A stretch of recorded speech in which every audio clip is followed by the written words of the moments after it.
Be galo darbšti yra, be galo užsispyrusi, siekianti tikslo ir dar matanti 5 tikslus priekyje.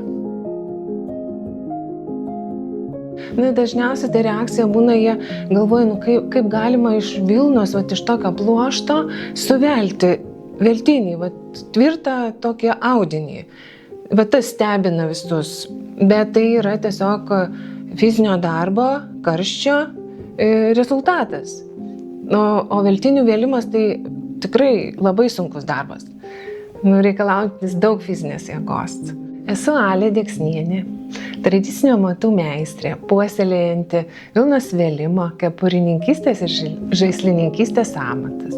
Didysis mūsų toks šeimos atgimimas su Vilnos vėlimu, tai prasidėjo maždaug prieš kokius 10 metį, kadangi mes esame paveldėję šį amatą iš vyro giminės, jo senelis ir tėtis buvo Vilnos vėlėjai, tai mes suradome kaime ant klėties lubų senus įrankius tėčio naudotus ir juo labai apsidžiaugiam. Ir taip tęsiam tą tradiciją savo šeimoje. Ir dabar jau mūsų tas amatas taip įsivažiavęs, kad jau labai plačiai visur veikiame, darome edukacijas, rengiame parodas, važiuojame į renginius ir visur pristatom Vilnos vėlimo amatą. Kadangi šis amatas yra mano hobis, aš turiu pagrindinį dar darbą, tai visą savo laisvalaikį atiduodu jam. Tai čia yra patys pirmieji veltiniai mano nuvelti. Ir aš jų tikrai niekam neparduodu ir neparduosiu, man jie kaip palikimas kažkoks. Nežinau, jau dabar turbūt kiek čia jie metų, kokių 7, gal kokie 8 metai. Gyvūnų kailio arba iš avies vilnos nuvelti žaislai, kuriuos piemenaudami nusiveldavo piemenukai. Tai toks produktas naujas buvo ir man sėkmingai pavyko sertifikuoti kaip tautinio paveldo produktą.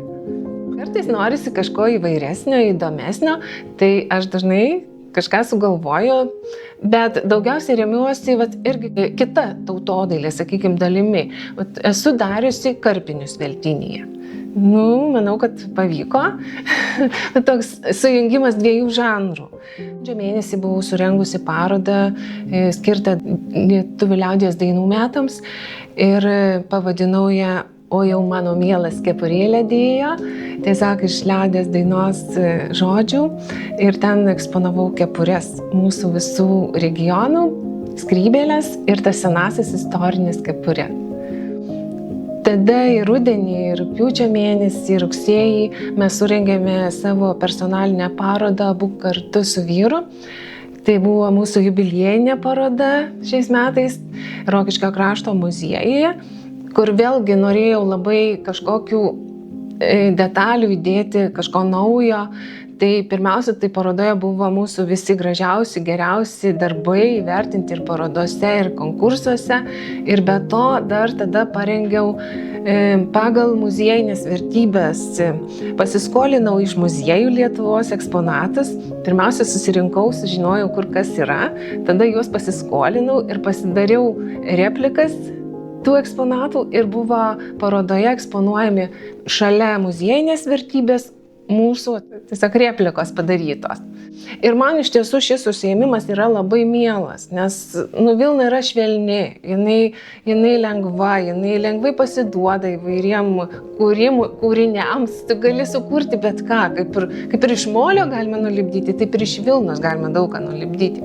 Bet mes labiau linkę puoselėti tą senąją tradiciją, senuosius veltinius, kur mūsų seneliai dėvėjo, tai norisi tą išsaugoti pačią tradiciją. Todėl mes orientuojamės į tradicinius veltinius ir tradicinius produktus.